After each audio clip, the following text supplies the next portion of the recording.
Hello friends, मैं सत्येंद्र आपके अपने YouTube channel Satyendra GS academy में आप सभी का स्वागत करता हूं और लेकर आया हूं लेक्चर सीरीज संविधान पर। अगर आप लोग यूपीएससी, एमपीपीएससी, सिविल सर्विस की तैयारी, यूपीएसआई, एमपीएसआई की तैयारी करना चाहते हैं तो मेरा यूट्यूब चैनल आप लोगों के लिए बनाया गया है, जिसमें मैं आप लोगों के लिए सामान्य अध्ययन से संबंधित हिस्ट्री, संविधान एवं राज व्यवस्था, इकोनॉमिक्स और करंट अफेयर के वीडियो बनाऊंगा। अभी मैंने अपने YouTube चैनल पर संविधान से रिलेटेड वीडियो बना रहा हूं और आज मेरा ये संविधान पर तीसरा वीडियो होगा और यहाँ पर मैं आपको कम समय में संविधान से संबंधित किसी एक टॉपिक को कवर करने की कोशिश करूंगा। तो लेक्चर को आप ध्यान से सुनिएगा। तो देखिएगा, आज का हमारा टॉपिक है स्टेट।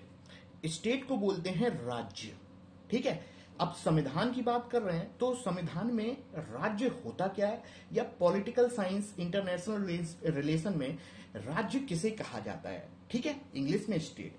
देखिएगा, राज्य होने के लिए पॉलिटिकल साइंस में 4 बातें बताई गई हैं। पहला, निश्चित भूभाग। निश्चित भूभाग का अर्थ होता है कोई एरिया, ठीक है। पहला पॉइंट बोला मैंने, निश्चित भूभाग। सेकंड होता है आपका उस भूभाग में रहने वाली जनसंख्या, सेकंड, ठीक है। सेकंड क्या है? जनसंख्या। तीसरा पॉइंट है उस जो जनसंख्या वाला जो एरिया है उधर पर उनके द्वारा ना या प्रत्यक्ष या अप्रत्यक्ष रूप से सरकार, ठीक है। 3 बातें स्टेट होने के लिए बोल दी है मैंने। पहला, एक निश्चित भूभाग। दूसरा बोला मैंने जनसंख्या। तीसरा मैंने बोला वहां पर सरकार का होना। और चौथा मैं बोलना चाहूंगा यहां पे संप्रभुता, जिसको सॉवरेनिटी का नाम दिया जाता है। संप्रभु, जैसे नाम से ही समझ रहे हो, संप्रभु यानी कि अपने आप में प्रभु। इसको इस तरीके से नहीं बोलेंगे। संप्रभुता का अर्थ ये होता है कि आंतरिक मामलों में सर्वोच्च और बाहरी मामलों में स्वतंत्र। क्या बोला बच्चों मैंने? आंतरिक मामलों में सर्वोच्च होना और बाहरी मामलों के मुद्दों पर स्वतंत्र होना आपका संप्रभुता कहलाता है। यानी कि अगर हम स्टेट को परिभाषित करें या राज्य को परिभाषित करें तो स्टेट की परिभाषा में 4 पॉइंट्स को शामिल किया जाता है।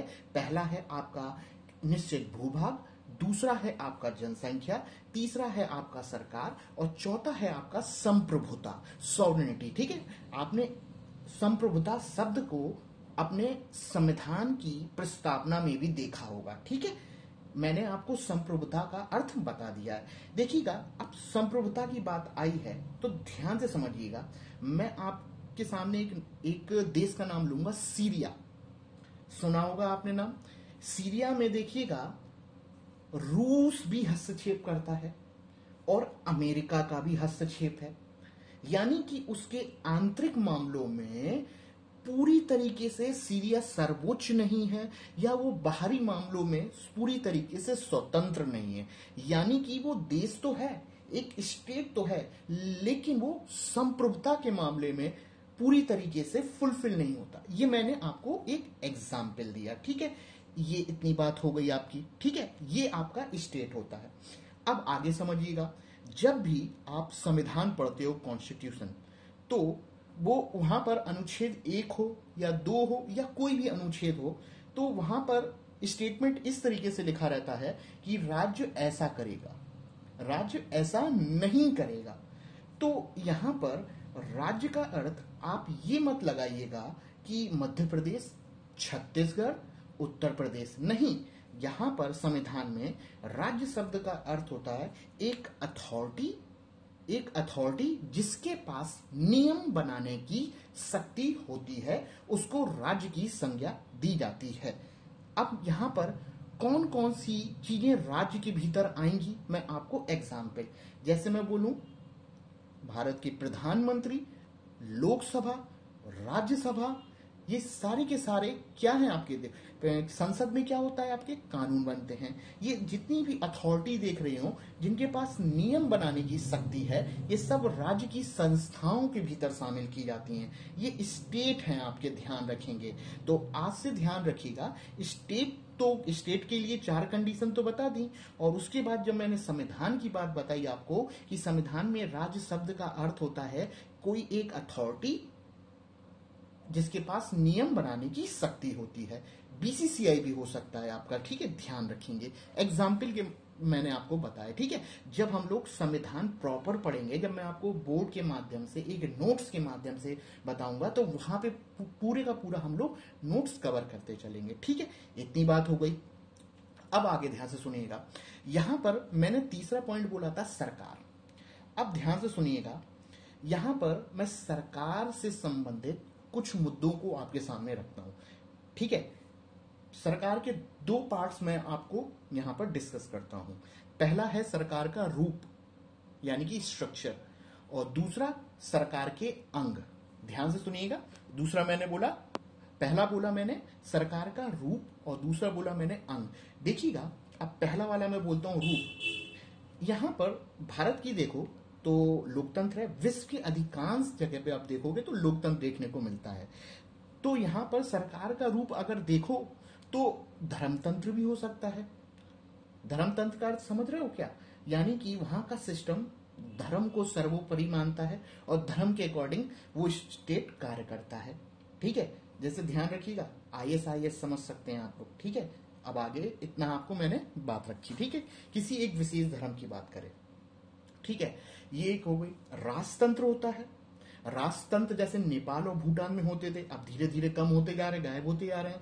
तो जो सरकार का रूप जो होता है वो राजतंत्र भी हो सकता है, धर्मतंत्र भी हो सकता है, लोकतंत्र भी हो सकता है, और हम तो लोकतंत्र की ही बात करते हैं। और भारत में जो लोकतंत्र है वो संसदीय व्यवस्था है। ध्यान रखिएगा, लोकतंत्र संसदीय व्यवस्था है। यानी कि संसदीय व्यवस्था में क्या होता है, ध्यान से सुनिएगा, एक संसदीय व्यवस्था होता है, एक अध्यक्षात्मक व्यवस्था होता है। संसदीय व्यवस्था में जो सबसे ऊपर होता है वो प्रधानमंत्री होता है, वास्तविक हेड, जबकि नाम मात्र का हेड जो होता है वो प्रेसिडेंट और राष्ट्रपति होता है, ठीक है। जैसे भारत में क्या है आपका, ध्यान रखिएगा, संसदीय व्यवस्था है, संसदीय लोकतांत्रिक व्यवस्था है। यहाँ का वास्तविक हेड PM है होगा, ठीक है। और जबकि नाम मात्र का कौन होंगे आपके, राष्ट्रपति। जैसे ब्रिटेन में भी ऐसा ही है, बस ब्रिटेन में अंतर और भारत में अंतर ये हो जाता है कि वहां का जो हेड है जो आनुवांशिक देखा जाता है वहां पर, ठीक है। ध्यान रखेंगे वहां पर, ठीक है। ब्रिटेन जहां जैसे यहाँ का राष्ट्रपति जो है चुनकर आता है भारत में, जबकि वहां पर आनुवांशिक रहता है आपका ब्रिटेन में, ठीक है। इतनी बार। जबकि अध्यक्षात्मक व्यवस्था में क्या होता है आपका, राष्ट्रपति के पास शक्तियां ज्यादा होती हैं, ठीक है। ये एक बेसिक सी जानकारी मैंने आपको दी। अब देखिएगा, इतनी बात हो गई। अब यहां पर ना मैं संसद की बात कर रहा हूं ना विधायिका की बात कर रहा हूं। अब यहां पर बात करते हैं, सरकार से रिलेटेड बात चल रही है। देखिएगा, अब सरकार जो होती है 3 अंगों से मिलकर बनती है। ध्यान से सुनिएगा, कौन कौन से अंग होते हैं। पहला विधायिका यानी कि लेजिस्लेचर, या जिसे आप संसद भी बोल देते हो, ध्यान से सुनिएगा, ठीक है, जिसे आप संसद भी बोल देते हो, ठीक है। पहला अपन ने बोला विधायिका या विधानमंडल या संसद। दूसरा होता है आपका कार्यपालिका जिसे बोलते हो एग्जीक्यूटिव, और तीसरा होता है आपका न्यायपालिका। यानी कि जो सरकार जो होती है तीन भागों से, 3 इनसे मिलकर बनी होती है। पहला आपका विधानमंडल, ठीक है, दूसरा या विधायिका, दूसरा होता है आपका कार्यपालिका और तीसरा होता है न्यायपालिका। अब तीनों के कार्य क्या होते हैं, जैसे कि आपको पता हो कि विधानमंडल संसद कानून बनाता है, कार्यपालिका उन कानूनों को लागू करने की शक्ति रखता है, और न्यायपालिका देखता है कि वो कानून संविधान के दायरे में बना है कि नहीं। यानी संविधान का रक्षक या मौलिक अधिकारों का रक्षक कौन है, आपका न्यायपालिका, ठीक है, ध्यान रखिएगा। जबकि नियमों को, योजनाओं को, कानून को लागू कराने की जिम्मेदारी कार्यपालिका की, जबकि कानून बनाने की शक्ति आपकी संसद या विधानमंडल की। इतनी बात हो गई आपकी। अब यहां ध्यान से सुनते हैं। अब जब बात कार्यपालिका की आती है तो भारत की बात करें तो कार्यपालिका को आप 2 भागों में बांटिए, एक स्थायी कार्यपालिका और एक अस्थायी कार्यपालिका। अस्थायी कार्यपालिका जो होती है वो मंत्री परिषद होती है, जिसका हेड कौन होता है, आपका प्रधानमंत्री। और ये मंत्री परिषद जो होती है किसके प्रति रिस्पॉन्सिबल होती है? लोकसभा में बहुमत के प्रति। यानी कि ये जो मंत्री परिषद है जिसका हेड आपका पीएम है, ये किसके प्रति जिम्मेदार है? लोकसभा के प्रति। ध्यान रखिएगा। जबकि स्थायी कार्यपालिका क्या होती है आपकी? जिसमें नौकरशाह लोग शामिल किए जाते हैं, जिसको गैर राजनीतिक भी बोला जाता है। फिर से मैं बोल देता हूं, कार्यपालिका के दो अंग है, एक स्थायी कार्यपालिका। स्थायी कार्यपालिका को नौकरशाह वाला भाग माना जाता है या गैर राजनीतिक माना जाता है, जबकि अस्थायी कार्यपालिका को राजनीतिक वाला भाग माना जाता है, जिसमें मंत्री परिषद आती है आपकी। ठीक है, इतनी बात हो गई। अब देखिएगा, ये मैंने बताया क्यों कि कार्यपालिका के दो भाग हैं, एक होता है आपका गैर राजनीतिक और एक राजनीतिक। और गैर राजनीतिक के पार्ट जो होते हैं आपके नौकरशाह या ब्यूरोक्रेसी होती है। ब्यूरोक्रेसी यानी कि जो आपके आईएएस अधिकारी होते हैं। अब आगे सुनिएगा, बिल्कुल टू द पॉइंट आंसर दीजिए। अगर आप इंटरव्यू फेस कर रहे हो, यूपीएससी एमपीपीएससी के कहीं भी बैठे हो, सिविल सर्विस से जुड़ा हुआ कोई इंटरव्यू आता है कि आप आईएएस क्यों बनना चाहते हो, आप आईएएस क्यों बनना चाहते हो, तो बिल्कुल जो आंसर हो ना उसमें एक्यूरेसी, साफ सफाई होना चाहिए। कुछ ऐसा ना हो कि वो समझ जाए कि आईएएस बनना चाहते हैं, समाज सेवा करना चाहते हैं। समाज सेवा करना चाहते हो तो एनजीओ ज्वाइन कर लो, है ना। सिंपल सी बात है, ध्यान से सुनिएगा। आप ये भी बोल सकते हो वहां पर कि आप आईएएस इसलिए भी बनना चाहते हैं या मैं इसलिए भी बनना चाहता हूं कि इससे मैं सरकार का एक पार्ट बन जाऊंगा, एक हिस्सा हूं मैं सरकार का। कैसे? अभी अपन ने बोला था सरकार के तीन भाग होते हैं, विधायिका, कार्यपालिका, न्यायपालिका। सरकार के तीन भाग बोले थे, और कार्यपालिका दो, स्थायी और अस्थायी। स्थायी में नौकरशाह लोग आते थे, है ना। यानी कि जो नौकरशाह होते हैं, आईएएस अधिकारी जो हैं, जो योजनाओं को लागू कराने की जिम्मेदारी होती है, ये आपके सरकार के अंग हैं। यानी कहीं ना कहीं ये गवर्नमेंट से जुड़े हुए हैं आपके। यानी कि इनके पास योजनाओं को लागू कराने की शक्ति भी है, इसलिए ये आईएएस